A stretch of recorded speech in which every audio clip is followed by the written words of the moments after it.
If I have seen further than others, it is by standing upon the shoulders of giants.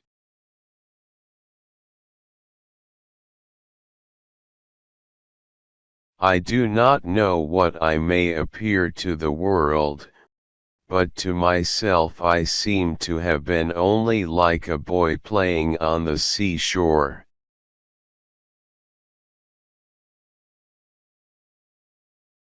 And diverting myself in now and then finding a smoother pebble or a prettier shell than ordinary, whilst the great ocean of truth lay all undiscovered before me.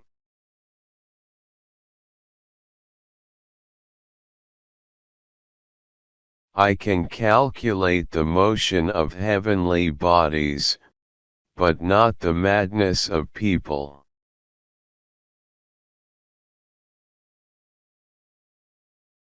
This most beautiful system of the sun, planets, and comets, could only proceed from the counsel and dominion of an intelligent and powerful being.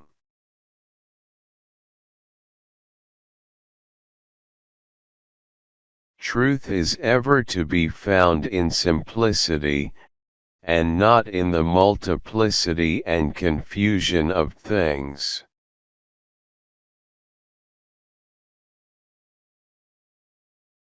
My powers are ordinary. Only my application brings me success.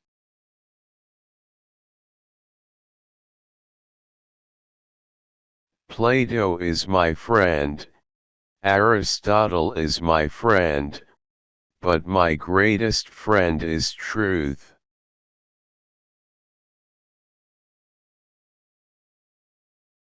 In the absence of any other proof, the thumb alone would convince me of God's existence.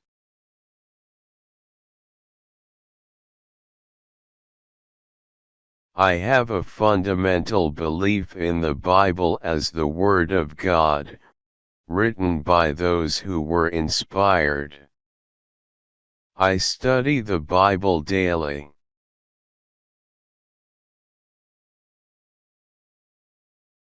As a blind man has no idea of colors, so have we no idea of the manner by which the all-wise God perceives and understands all things.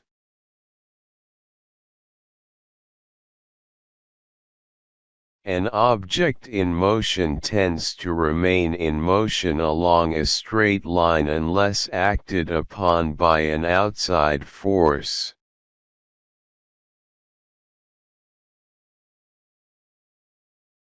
Tact is the art of making a point without making an enemy.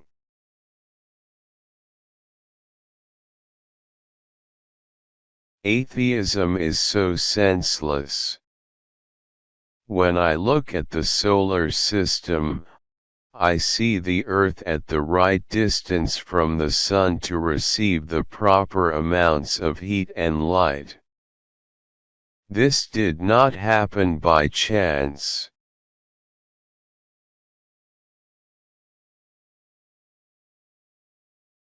A man may imagine things that are false, but he can only understand things that are true, for if the things be false, the apprehension of them is not understanding.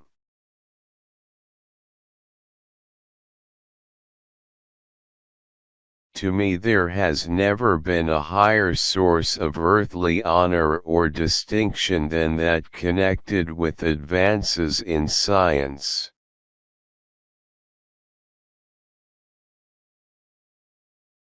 Opposite to godliness is atheism in profession, and idolatry in practice. Atheism is so senseless and odious to mankind, that it never had many professors.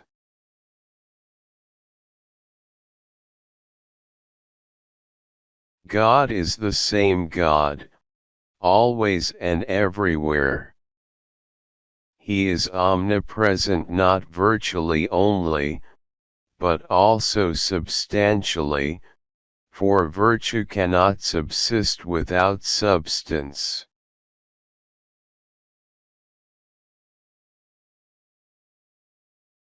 The proper method for inquiring after the properties of things is to deduce them from experiments.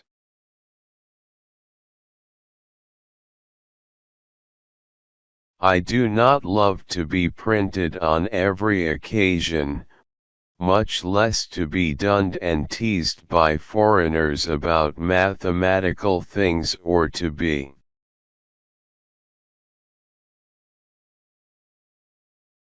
thought by our own people to be trifling away my time about them when I should be about the king's business.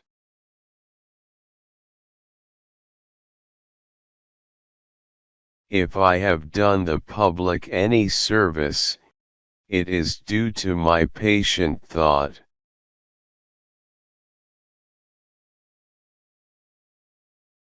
It is the weight, not numbers of experiments that is to be regarded.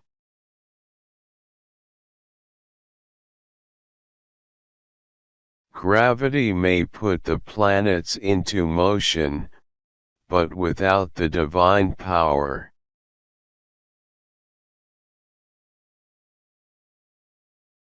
It could never put them into such a circulating motion as they have about the sun, and therefore, for this as well as other reasons,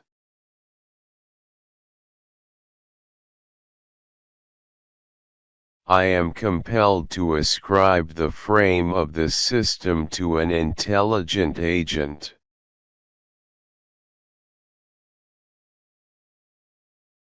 We are to admit no more causes of natural things than such as are both true and sufficient to explain their appearances.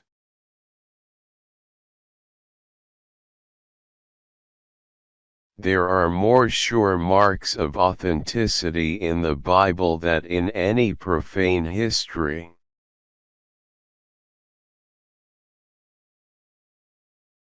I have explained the phenomena of the heavens and of our sea by the force of gravity, but I have not yet assigned a cause to gravity.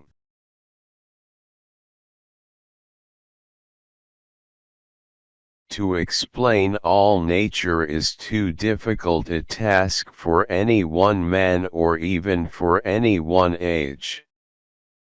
'Tis much better to do a little with certainty and leave the rest for others that come after you.